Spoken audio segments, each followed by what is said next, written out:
Independence day के ठीक 3 दिन पहले यानी 12 अगस्त को भारत के 14 राज्यों में पुलिस फोर्सेस एक साथ हरकत में आती हैं। 253 लोग हिरासत में लिए जाते हैं। 80 से ज़्यादा FIR दर्ज होती हैं और इसकी जानकारी 17 अगस्त को गृह मंत्री अमित शाह देते हैं, ये कहते हुए कि सरकार ने पाकिस्तान समर्थित शहजाद भट्टी नेटवर्क को खत्म कर दिया है। इस ऑपरेशन की तैयारी पिछले 1.5 साल से चल रही थी और इस नेटवर्क की जड़ों का अंदाजा आप इस बात से लगाइए, कश्मीर की वादियों से लेकर मुंबई की उन गलियों तक जहां से डी कंपनी का जन्म हुआ था, और उत्तर प्रदेश के माफिया अतीक अहमद जैसे किरदार इसमें शामिल होते हैं। और फिर आज सोशल मीडिया और इनक्रिप्टेड ऐप्स की दुनिया में हम इन्हें देख रहे हैं।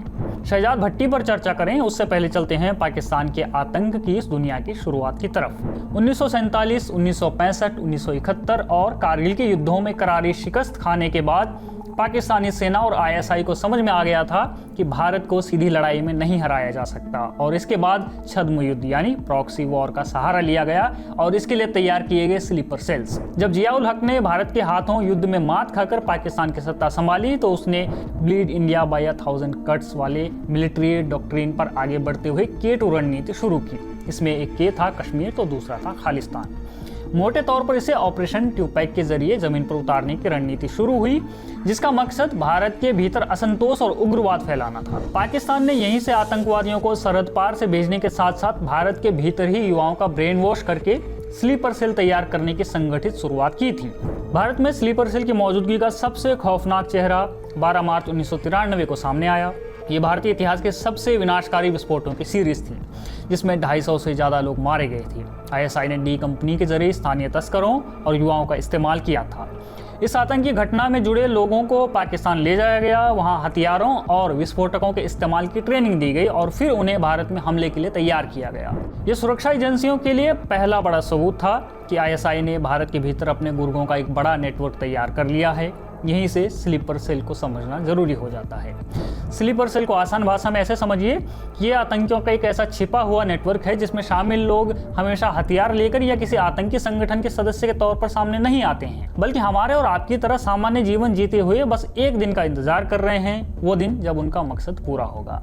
ये भी जरूरी नहीं कि ये लोग हमला ही करें। इनमें से कई लोग तो किसी आतंकी संगठन के लिए ठिकाना उपलब्ध कराने, हथियार या पैसा पहुंचाने या फिर किसी जगह की रेकी करने या नए लोगों को नेटवर्क से जोड़ने या फिर हमलावरों तक जरूरी जानकारी पहुंचाने जैसे काम कर सकते हैं। कई बार स्लीपर सेल में शामिल व्यक्ति को पूरे नेटवर्क की जानकारी भी नहीं होती है, उसे सिर्फ वही काम बताया जाता है जो उसे करना है। यही वजह है कि ऐसे नेटवर्क को पकड़ना मुश्किल होता है, क्योंकि सीमा पार बैठा हैंडलर खुद भारत में मौजूद नहीं होता, बल्कि भारत के भीतर मौजूद छोटे छोटे स्थानीय संपर्कों के जरिए अपना काम करवाता है। इसके बाद जब जब भारत में आतंकी हमले हुए तो उनमें स्थानीय लोगों की भूमिका को लेकर भी सवाल हुई, जांच हुई। समय के साथ साथ सुरक्षा एजेंसियों की सोच भी बदली। सवाल अब सिर्फ ये नहीं था कि आतंकवादी कहां से आया, सवाल ये भी था कि भारत पहुंचने के बाद उसने किससे संपर्क किया, किसने उसे जानकारी दी, किसने उसे रास्ता बताया, पैसा किसने पहुंचाया, और अगर वह वापस चला गया तो उसके पीछे भारत में कौन बचा रह गया। यही वह सोच थी जिसने स्लीपर सेल की जांच को आतंकवाद विरोधी कार्रवाई का महत्वपूर्ण हिस्सा बना दिया। स्लीपर सेल की इस लंबी कहानी की एक कड़ी उत्तर प्रदेश के माफिया अतीक अहमद से भी जुड़ी हुई है। उस पर 100 से अधिक आपराधिक मामले दर्ज हुए। 2005 में बसपा विधायक राजू पाल की हत्या के मामले में उसे बाद में उम्र कैद की सजा भी सुनाई गई। फरवरी 2023 में गवाह उमेश पाल और 2 पुलिसकर्मियों की हत्या के बाद मामला और गंभीर हो गया। पूछताछ के दौरान अतीक अहमद ने पुलिस के सामने कबूल किया कि उसका पाकिस्तान की ISI और लश्कर-ए-तैयबा से संपर्क था। ISI ड्रोन के जरिए पंजाब में हथियार गिराती है, वहां से जुड़े लोग इन्हें इकट्ठा कर लश्कर और खालिस्तान समर्थक संगठनों तक पहुंचाते हैं और कुछ हथियार पैसे देकर उस तक भी पहुंचते थे। अतीक अहमद की मौत के बाद उसका अध्याय बंद हो गया, लेकिन जिस गठजोड़ की बात वह कबूल कर गया था वो खत्म नहीं हुआ था, बल्कि अगले कुछ वर्षों में ये एक नए और ज्यादा डिजिटल रूप में सामने आया। इस नई कड़ी के केंद्र में एक नाम बार बार आने लगा और वो नाम था शहजाद भट्टी। शहजाद भट्टी पाकिस्तान का एक सोशल मीडिया इन्फ्लुएंसर और गैंगस्टर है। वो इंस्टाग्राम और फेसबुक जैसे सोशल मीडिया प्लेटफॉर्म का उपयोग करके युवाओं को गुमराह करने, कट्टरपंथी बनाने और सीमा पार से आपराधिक व आतंकवादी गतिविधियों के लिए स्लीपर सेल तैयार करने में शामिल रहा है।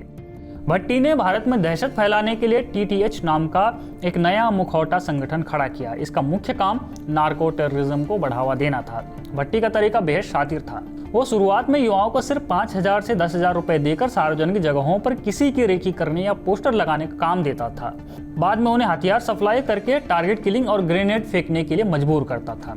शहजाद भट्टी के नेटवर्क ने मार्च 2025 में पंजाब के जालंधर में एक यूट्यूबर रोजर संधू के घर पर ग्रेनेड हमला करवाया। अप्रैल 2026 में एनआईए ने इस मामले में भट्टी को फरार आरोपित के रूप में चार्जशीट किया। हरियाणा के सिरसा महिला पुलिस थाने में नवंबर 2025 में हुए विस्फोट और अंबाला के बलदेव नगर पुलिस स्टेशन में जनवरी 2026 में हुए धमाके की साजिश भट्टी ने ही रची थी। सिरसा मामले में मई 2026 में एनआईए ने भट्टी समेत 9 लोगों के खिलाफ चार्जशीट दाखिल की, जिसमें पाकिस्तान स्थित हैंडलर सोहेल अहमद उर्फ सोहेल बलोच भी शामिल है। इतना ही नहीं, हिमाचल के नालागढ़ में बब्बर खालसा के साथ मिलकर ग्रेनेड हमले की साजिश भी इन्होंने रची। ऐसी कई घटनाएं ये स्लीपर सेल्स के जरिए करवाई जाती रहीं और इन पर शिकंजा कसना जरूरी हो गया था और स्वतंत्रता दिवस से पहले इस आतंकी सिस्टम पर सबसे बड़ा प्रहार किया गया। 12 अगस्त को उत्तर प्रदेश से 62, हरियाणा से 52, दिल्ली से 51, पंजाब से 44 और राजस्थान से 15 संदिग्धों को उठाया गया। कुल मिलाकर 14 राज्यों से 253 लोगों को हिरासत में लिया गया। इस ऑपरेशन में जो चीजें बरामद हुई उसने साफ कर दिया कि खतरा कितना बड़ा था।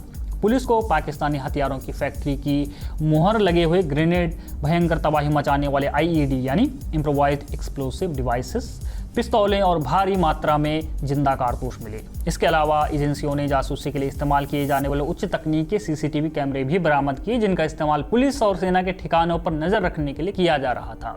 इस सर्जिकल स्ट्राइक जैसी पुलिस कार्रवाई के बाद यूएपीए, आर्म्स एक्ट और एनडीपीएस एक्ट के तहत 80 से ज्यादा एफआईआर दर्ज की गई, लेकिन भट्टी के गुरगांव का खतरा भी टला नहीं है। हमारे आपके आसपास अभी भी कई स्लीपर सेल मौजूद होंगे। यही नेटवर्क अब धीरे धीरे स्थानीय अपराध की दुनिया में भी पैर पसारने लगा है। जांच एजेंसियों को आतंक और गैंगस्टर नेटवर्क के बीच गठजोड़ भी देखने को मिला है। 2024 में एनआईए ने अर्श डल्ला और दूसरे आरोपितों से जुड़े टेरर गैंगस्टर नेक्सस मामले में 4 राज्यों और एक केंद्र शासित प्रदेशों में 30 ठिकानों पर छापेमारी की थी। इसका मतलब साफ है कि आतंकी नेटवर्क के लिए अपराध की दुनिया सिर्फ अलग दुनिया नहीं रह गई है, अब कई मामलों में दोनों के रास्ते एक दूसरे से जुड़ रहे हैं। दिल्ली के आतंकी हमले का मास्टरमाइंड उमर सोशल मीडिया पर लोगों से दोस्ती कर उन्हें जैसे मोहम्मद की विचारधारा के लिए ब्रेन वॉश करता था और बड़ा स्लीपर सेल नेटवर्क खड़ा करने की कोशिश में लगा था। यानी स्लीपर सेल बनाए जा रहे थे।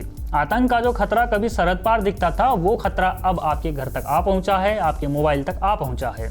और ये खतरा सिर्फ एक बम या ग्रेनेड का नहीं है, खतरा उस पूरे नेटवर्क का है जिसमें आतंकवाद, हथियार, ड्रग्स, गैंगस्टर, पैसा और ऑनलाइन संपर्क एक दूसरे से जुड़ रहे हैं। यही वजह है कि स्लीपर सेल को पकड़ना सिर्फ आतंकवाद रोकने का काम नहीं रह गया है, अब ये देश की सामान्य कानून व्यवस्था को सुरक्षित रखने की लड़ाई भी है। शहजाद भट्टी की कहानी उस बदलते मॉडल की कहानी है जिसमें अंडरवर्ल्ड की पुरानी लॉजिस्टिक्स, आतंकवाद की सीमा पार फंडिंग और सोशल मीडिया की नई दुनिया एक ही नेटवर्क में आकर मिल गई है। शायद इस पूरी कहानी का सबसे बड़ा सबक भी यही है कि आतंक का नेटवर्क हमेशा बम लेकर नहीं आता, कभी कभी वो पहले एक फ्रेंड रिक्वेस्ट भी भेजता है। बने रहिए हमारे साथ, देखते रहिए ऑफ इंडिया।